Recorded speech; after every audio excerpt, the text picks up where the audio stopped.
Merbħa għal din iċ-ċelebrazzjoni f'dan is-santwarju għażiż għalina biex inħallu l-mulej jikellemna. Fl-isem tal-Missien u tal-Iben u tal-Ispirtu Santu. Il-grazzja ta' Sidna Ġesu Kristu li mħabba tal-Alla l-Missien u l-għaqda fl-Ispirtu Santu tkun magħkom il-koll. Kemm hija ħaġa sabiħa li nibdew il-ġurnata bismeħ tal-kelma Alla, għax il-kelma Alla hija dawl fanal fil-mixja tagħna.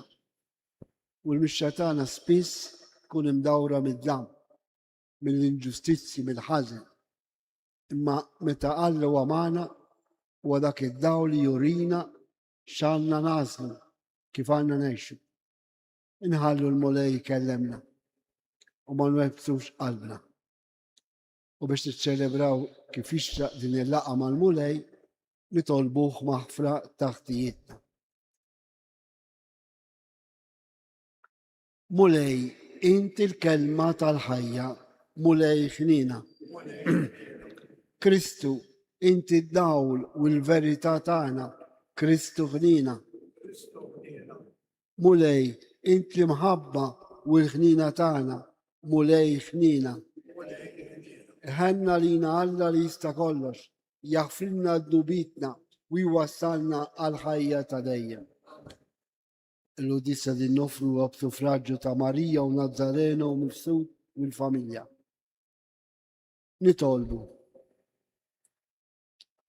O Alla, qawwa ta' min jittama fik, iqaf magħna li qegħdin insejħulek, għax aħna bnedmin dgħajfa u mingħajrek ma nistgħu nagħmlu xejn. Għatina dejjem l-għajnuna tal-grazza tiegħek bil-kelma ta' mħabba tiegħek biex inħarsu l-kmandamenti tiegħek ħalli noġbuk fir-rida u fl-emil tagħna. Bibnek Ġesu Kristu Sidna li hu Alla u miegħek jgħix u jsalta flimkien mal-Ispirtu Santu għal dejjem ta' dejjem.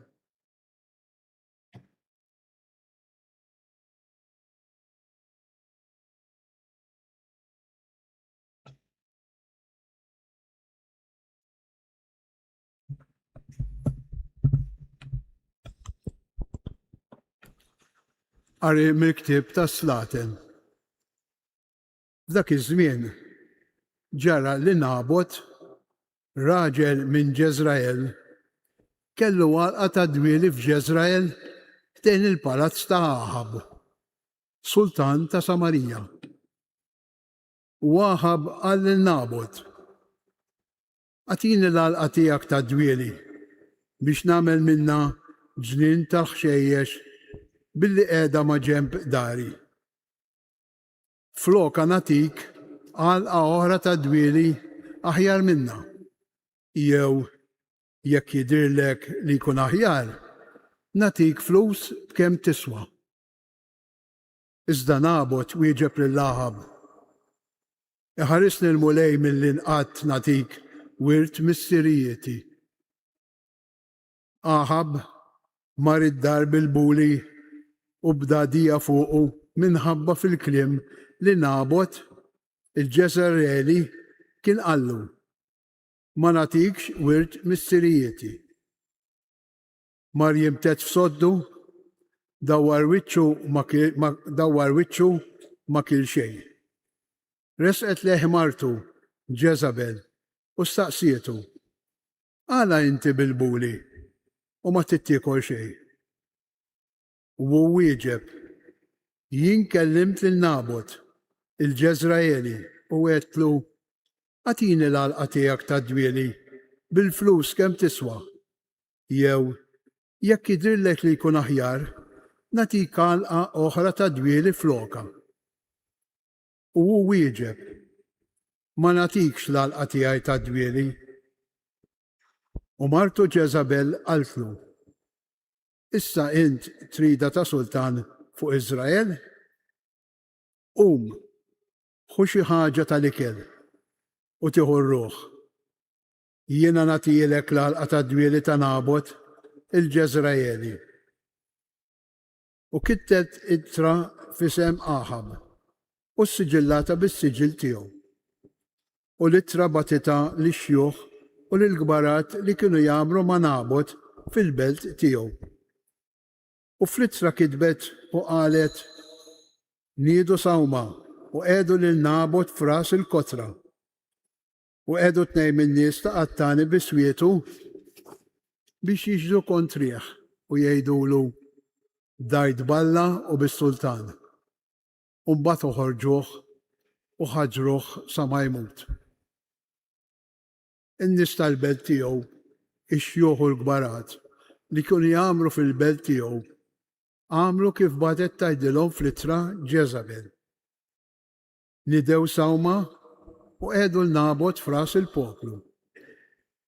U ġew tnejn min-nies mill-għar u poġġew qudiemu. Imbagħad dawn in-nies mill-għar xlew lil Nabot quddiem il-poplu b'dan il-kliem. Nabot seħet lill-Alla u lis-sultan. Ħarġuh barra mill-belt, ħaġruh u miet. Malli dan batu jgħidu lil Ġezarel, Nabot ġie mħaġġar u miet. Meta Ġezabel semet li Nabot ħaġruh u miet, marret tajt lil Ahab. U ħu l-għalqa ta' dwieli ta' Nabot, il-Ġezraeli, li ma rridx jagħtijilek bil-flus. Nabot m'għadu xħaj, miet. Malli Ahab sama li Nabot miet, qam u niżel jieħu fideħ l-għalqa ta' dwieli ta' Nabot il-Ġezraeli. Il-kelma tal-mulej, roddu ħajr lill-Alla. Mulej, għati kas ta' tnejt tiegħi. Mulej, għati kas ta' tnejt tiegħi. Mulej, għati widen għal-kliemi, għati kas ta' tnejt tiegħi. Isma l-ajjat ta' talb tiegħi, sultan tiegħi u Alla tiegħi, għax lilek jiena nitlob. Mulej, għati kas ta' tnejt tiegħi. Għax int m'intix Alla li tħobb il-ħażen. Il-ħażin ma jsirx postu għandek. Ma jiqfux il-gburin qudiem għajnejk. Int tobod kull min jagħmel id-deni.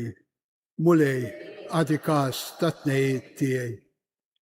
Inteqret min jitkellem bil-gideb, nies qattila u qarrieqa jistmellhom il-mulej. Mulej, għati kas ta' tnejt tiegħi. Inqumu għal-kelma tal-Evanġelju. Alleluja, alleluja. Fana la riġlejja l-kelma tiegħek u dawl fil-modija tiegħi.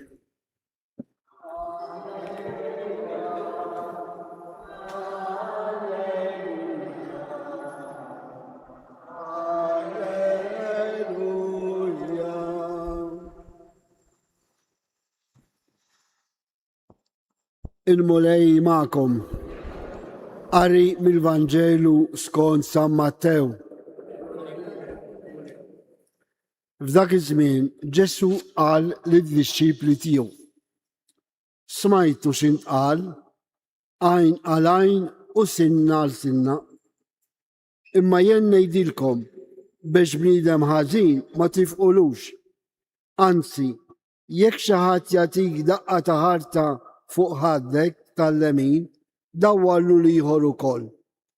U lil min ikun irrid itellek il-qorti u jħoddlok il-libsa, ħallulu wkoll il-mantal. U jekk xi ħadd iġelek timxi miegħu mill-wieħed, mur miegħu tnejn. Għati lil min jitolbok u ddawwax spallejk lil min ikun irid jistellef minn għandek. Il-kelma tal-mulej.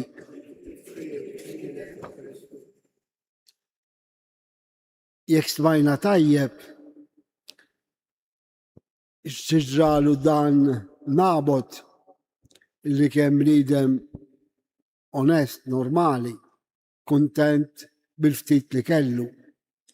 U ġedan wieħed sultan illi ġitu lejla jew xewqa li jħodlu l-għalqa.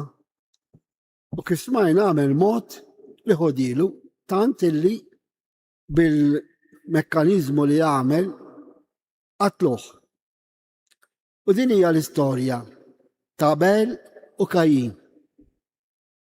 Għaliex il-bniedem, u meta ngħid il-bniedem, kull wieħed waħda minna, nibda minni.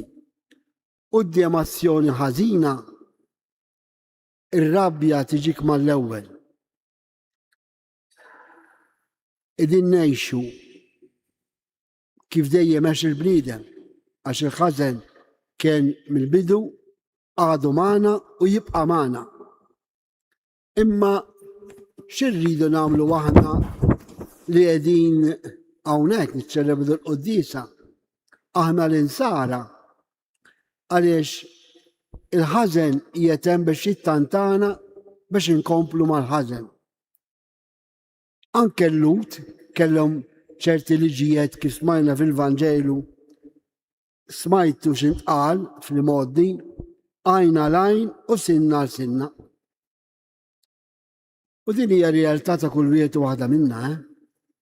Aħna spiss niġġudikaw is-soċjetà bil-ħażen, bl-inġustizzi, bil-vjolenzi, bil-qerq, bl-għejra, bil-mibejda, bid-divużjon. Semmu kull tip ta' ħażen. Imma qatt ħsibna imma jien bniedem bħal dawn tas-soċjetà jien quddiem l-inġustizza li nirċievi jew it-theddid tal-inġustizza li jista' jkolli fil-ħajja, x'għandi nagħmel? Problemi ta' ħażen u tal-qerq kien hemm, basta naraw ftit is-sitwazzjoni ta' kull wieħed jew ta' kull familja. Quddiem pereżempju problema kbira, il-wirs.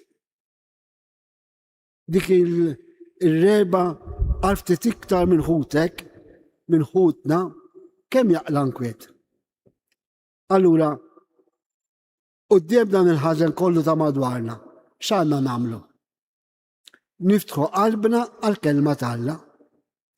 Ġesu x'qal, u hawnhekk importanti li nieħdu dan il-messaġġ qawwi u kemm hu utli biex ngħixu fil-paċi, jekk irridu ngħixu fil-paċi magħna nfusna. Ġesu jgħid hekk, smajtu x'intqal, smajtu x'hawn madwarna, imma jien ngħidilkom biex il-bniedem ħażin ma tifqolux. Anzi, jekk xi ħadd jagħtik daqqa ta' ħarda fuq il-ħaddek tal-lemin, dawwallu l-ieħor. U fil-Vanġelu ta' San Mattew, kapitlu 5, hemm dak id-diskors li nsejħulu tal-muntanja li hu sabiħ ħafna. Anzi, niftaħa parentesi. Jekk ikolkom ċans dawn il-ġranet li qegħdin nisimgħu din il-Qudiesa f'dan is-santwarju, ippruvaw waqraw. Xejdilna Ġesu. Għax dak li jgħid Ġesu hija id-dawl u l-verità fuq ir-realtà tal-bniedem. Jekk irridu napprezzaw is-sabiħ li għandna biddu fitta tagħna wkoll, irridu nagħtu widen għall-kalma t'Alla. Għaliex Ġesu qalilna quddiem il-ħażen ma tistax tkompli bil-ħażen. U Ġesu jgħid il-verità. U l-verità li jgħid Ġesu ma taġobx il-maġġoranza tal-bnedmin. Allura jekk ma taġobx il-maġġoranza tal-bnedmin, il-klem ta' Ġesu ma jgħodx. Altru kemm jgħod. Għaxan il-bniedem tal-lum għandu bżonn din il-kelma ta' Alla. U fis-salmi nisimgħu ħafna affarijiet sbieħ, nixtieq nsemmi tnejn, jgħidilna hekk. Jekk illum tisma' l-kelma ta' Alla, twabbis qalbek, twabbis rasek. U aħna niċċelebraw il-Qudiesa ta' kuljum, għandna dan il-privileġġ nisimgħu il-kelma ta' Alla. Imma x-xitan itellifna biex nwebsu qalbna, għax ngħid le, jien għandi raġun mhux Alla, allura tagħmel hekk. U f'salm ieħor jgħidilna vers importanti wkoll. Min jiżra il-mibeda jaħsad ix-xewk. Għax il-ħażen ma jintrabaħx bħal dan ieħor. Għalhekk Ġesu qalkom jiena ngħidilkom. U hawnhekk irridu niftħu verament qalbna biex l-ewwel nett noħolqu paċi ma' nfusna. U narawx il-kelma talla x'qed tgħid lili, mhix xi trid tgħid lil dawk jew ir-raġel tiegħi, jew il-mara tiegħi, jew it-tfal, imma lili. Il-kelma talla llum x'qiegħda tgħidli? Lest li nisma' il-kelma ta' Alla? Lest li nħalli l-għażliet tiegħi ikunu mdawlin mill-imħabba ta' Kristu li qiegħed fostna permezz tas-sagramenti tal-Knisja? Aħna tlabna flimkien. Mulej għati każ ta' tnejjid tiegħi. Walla jismana. Għax min għandu l-Alla f'qalbu, min għandu Alla ta' Ġesu Kristu, mhix Alla ieħor, Alla ta' Ġesu Kristu, Alla tal-Knisja bħala priorità tal-ħajja, żgur li se jgħix sewwa fil-paċi, anke meta ibati inġustizzi. Għandna kuraġġ nisimgħu din il-kelma tal-Alla biex tbiddilna ħajjitna. Għalhekk eżjes, kif Marija idib dan is-santwarju Marjan tgħid hawn jien quddiem il-pjan tal-Alla.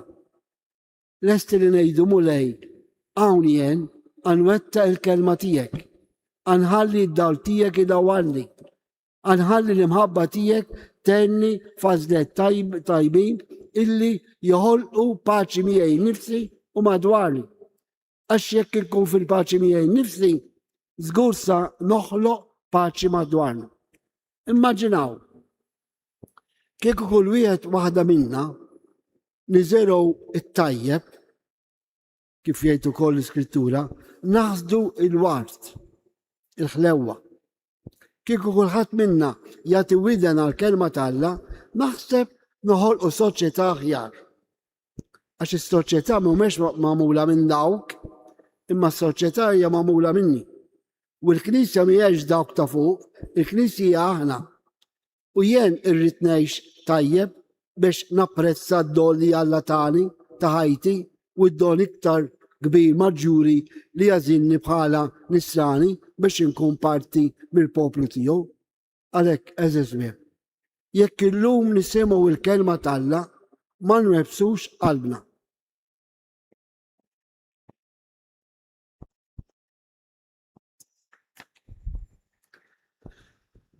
Ħuti eżis, nresqu fiduċja it-talb tagħna lill-Alla l-Missier li ma jonqos qatt jenna fil-bżonnijiet tagħna quddiem kull tip ta' ħażen. U għalhekk nitolbuh u ngħidulu enna mulej. Għall-Knisja imxerda mad-dinja kollha sabiex il-qawwa tal-Ispirtu Santu issaffija u tagħmilha dejjem aktar xhieda ħajja ta' Kristu billi xxerret il-paċi u l-għaqda nitolbu. Għall-ħaddiema sabiex bil-ħidma tagħhom ifittxu aktar is-solidarjetà milli l-profitt u l-karriera nitolbu. Għall-familji tagħna, speċjalment fejn hemm nuqqas ta' fidi, fejn hemm in-nuqqas tal-preżenza ta' Alla, fejn hemm in-nuqqas ta' għaqda ta' paċi, sabiex ikun dejjem miftuħa għal minu fil-bżonn għaliex bis-solidarjetà u bil-karità tinħoloq iktar paċi fil-qalb nitolbu. Għalina hawnhekk din iċ-ċelebrazzjoni flimkien ma' ħafna ħutna li jitolbuna biex nitolbu għalihom minn dan is-santwarju. Sabiex fuq l-eżempju ta' Kristu permezz tal-kelma tiegħu inkunu dejjem aktar ġenerusi u konna ħnina ma' ħutna fil-bżonn nitolbu. Namlu talba partikolari għal-mordna, speċjalment għal dawk li llum qegħdin jistennew xi riżultat fuq is-saħħa, dawk li għandhom illum xi operazzjoni partikolari u għal-morda li nafu aħna. U hawnhekk nixtieq ukoll nitlob ftit qassisin li servu dan is-santwarju illi f'dan il-moment ma tantx huma tajbin. Biex il-mulej jagħti lil dan ħutna u dak kollu fil-mart il-kuraġġ biex jaraw il-preżenza ta' mħabba ta' Alla fl-istorja tagħhom. Nitolbu. Permettuli talba bit-Taljan. Fratelli e sorelle, siamo circondati dal male universale, da violenze e odio. Chiediamo al Signore che ci dia il coraggio di ascoltare la sua parola, che è luce per i nostri passi, perché possiamo creare pace interna e pace con i nostri fratelli. Preghiamo, nitolbu, enna mule. U fiskiet ir-resqu it-tal personali tagħna. U Alla tatjiba li tieqaf ma' min jittama fik. Għati lill-poplu tiegħek li jitqawwa dejjem fl-imħabba ta' ibnek, li jagħtina il-kelma tiegħu li hija kelma tal-ħajja u li jgħix u jsaltal għal dejjem ta' dejjem.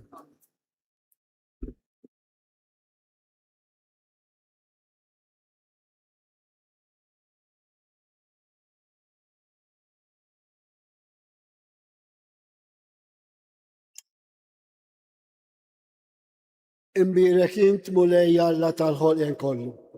Għax fit-tjubit tajtna dan il-ħobs li qegħdin nofrulek. Frott tal-art u xogħol il-bniedem li minnu jsir għalina il-ħobs tal-ħajja.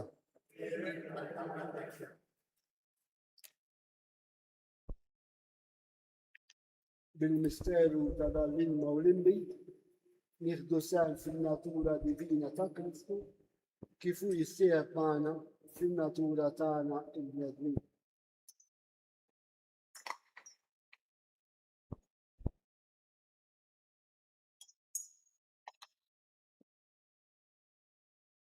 Imbirek int mulej Alla tal-ħolqien kollu.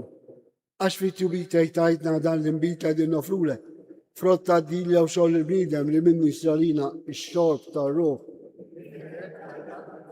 Naddafni mulej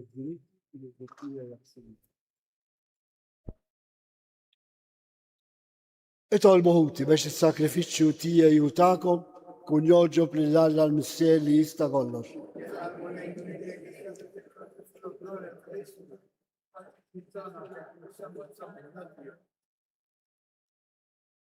U Alla, dawn id-dodi li qegħdin nofrulek fuq dan l-altar, int tagħmilhom għalina ikel u sagramenti biex bihom tajjixna u tġeddidna sew fir-ruħ u sew fil-ġisem. Amen nitolbuk li ruħna u ġisimna ikunu dejjem mejjunin bid-dawl tal-kelma tiegħek bi Kristu Sidna. Il-mulej magħkom, nerfgħu qlubna l-fuq, niżukħar lill-mulej Alla tagħna. Sewwa u xira ta' sew mulej Missier Addis, Alla ta' dejjem tista' kollox, tajjeb u taġid tas-salvazzjoni tagħna, li dolodu u f'kull sitwazzjoni tal-ħajja irrodulek ħajr bi Kristu Sidna. Faqda ta' mħabba niftakru fil-mewt tiegħu. Fidi ħajja nistqarru l-qawmen tiegħu. F'tama sħiħa nistennew jiġi fil-glorja. Għalhekk mal-qaddisin u l-anġli kollha u l-bnedmin ta' rida tajba infarruk u ntennulek bla qiegħda. Qaddis, qaddis, qaddis. Mulej Alla tal-eżerċiti, ismawet u l-art u mulija bil-glorja tiegħek. Sanna fil-oli tasmawiet. Imbierek l-inġej fisem il-mulej. U sanna fil-oli tasmawiet. Qaddis tas-sewint mulej inti lajn ta' kull dusija. Qaddes għalhekk nitolbuk dal-offerti bil-barka tal-Ispirtu tiegħek biex isiru għalina il-ġisem u d-dem ta' Sidna Ġesu Kristu, li meta kien se jingħata biex minn rajh ibati bħal ħobs rat il-ħaj qasam tal-disċipli tiegħu u qal ħudu u kulu il-kol minn dan, għax dan huwa ġismi li jingħata għalikom.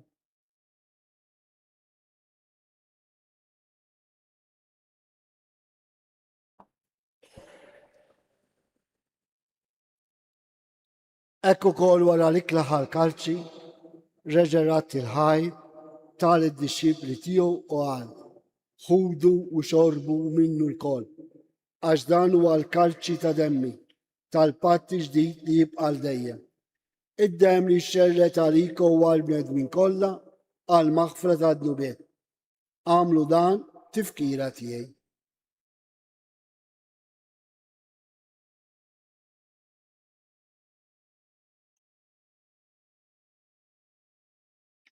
Danu il-misteru tal-fidi, inħabru il-mettijek u lek.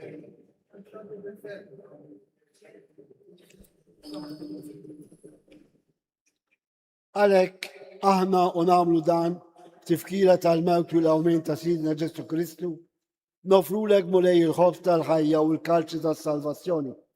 U rodu lek ħaj, għax buk til-għana għawn u dimek biex naħdu. Mitċa kontani tolbu l-Spiritu Santi għadna f'ġisewijiet, li jimna nieħdu sehem il-ġisew id-dem ta' Kristu. Ftakar mulej fi knisja tiegħek imxejda mad-dinja kollha, wetta fl-imħabba, fl-imkien mal-Papa Lju, mal-Isqof tagħna Anton, mal-Ministru u l-poplu li jint ksib talik. Ftakar f'Marija u Nazzarenu mifsud u fil-familjari li joġbok issejħilhom għal għandek minn id-dinja. Ftakar ukoll f'dak ħutna, rabatna u benefatturi li raqdu bit-tama tal-awmin. Daħħal il-mejtin kollha qudiemek fid-dawl tas-seb tiegħek. Ħen għalina l-koll nitolbuk, għatlina wkoll il-wirt tal-ħajja ta' dejjem. Flimkien mal-Verġi mqazzhom Malla Marija, l-Apostli, San Giuseppe, San Ġorġ Preka u l-qaddisin kollha li jgħixu fil-biberija tiegħek sa mill-bidu tad-dinja. Għamel li magħhom ifarruk u sebħuk Ġesu Kristu ibnek. Bi Kristu, ma' Kristu u fi Kristu. Jina talilek alla misteri tista' kollha, flimkien ma' l-Ispirtu Santi, kull ġew glorja għal dejjem ta' dejjem.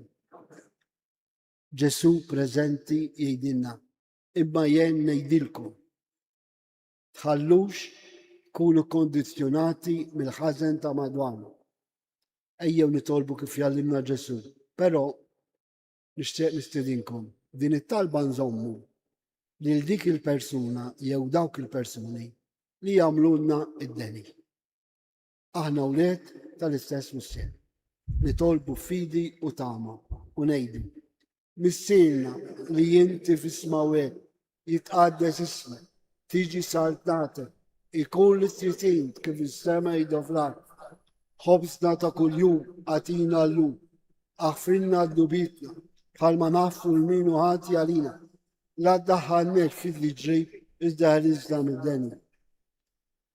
Eħlisna nitolbuk mulej minn kull denja, għatina fit-tiba tijek il-paċi fi żminna, biex nkunu ħilsa dejjem midnu u mħarsa minn kull inkwiet. Aħna u nistennew u nittamaw elena u l-miġġa tas-Salvatur tagħna Ġesu Kristu. Mulej Ġesu Kristu, li għedt l-apostli tiegħek, inħalilkom istem, natikom istem tiegħi. La tħares lejn id-nubet tagħna, iżda ħares lejn il-fidi tal-Knisja tiegħek. Għatija stemu laqda li jintrit fija, inti tgħix fis-saltan għal dejjem ta' dejjem. Il-paċi ta' Ġesu tkun dejjem magħkom. Għatu sinjal ta' paċi li xulxin. Il-ġisem u d-dem ta' Kristu f'dan il-kalċi li ser nitqarbu bihom ikun jiswewna għal ħajja ta' dejjem. Ħarruf talla.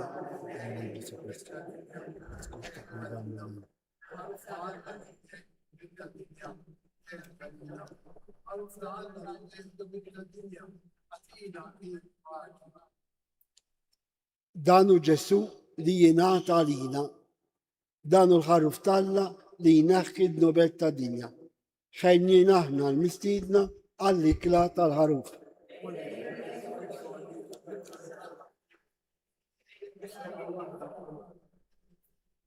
Il-ġisem ta' Kristu ħarisna għal ħajja ta' dejjem.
Grazzi, Signor Alla. Gloria al Messia, e bene l'Spirito Santo. Nitolbu. L-Ewkaristija mqazza tiegħek mulej li bija aħna tqarbilna huwa sinjal tal-għaqda tal-fidili fik. Għamel nitolbuk li ju iġib ta' bilħaq l-għaqda u ferħ fil-Knisja tiegħek bi Kristu Sidna. Qabel nirċievu l-barka tal-aħħar li naqdu bl-intenzjonijiet tagħna l-koll u ta' dawk li tolbuna biex nitolbu għalihom. U f'dawn it-tlieta marret il-Madonna li il-Madonna stess talbet il-Karni Grima hawnhekk u minn hemmhekk bdiet din id-devozzjoni, nixtieq nagħmel intenzjoni partikolari għalikom li ġejtu minn Malta u ġejtu tisimgħu l-qudis hawnhekk. L-intenzjoni tagħkom tkunu ma tajbin u jkunu ittjob jekk tħallu l-mulej ikellemkom bl-interċessjoni tal-Madonna ta' Pino. Ejjew anke bħala quddiem kull tip ta' problema ngħidu hawn hemm mulej, jiena nafda fik. Slima lik Marija bil-grazzi mimlija l-mulej miegħek, imbirkinti fost in-nisa u mbierek il-frott tal-ġuf tiegħek Ġesu.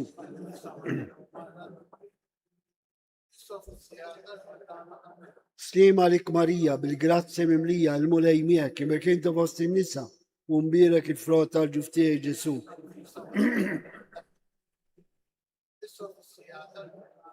Slima lik Marija bil-grazzi mimlija l-mulej miegħek, imbirkinti fost in-nisa u mbierek il-frott tal-ġuf tiegħek Ġesu.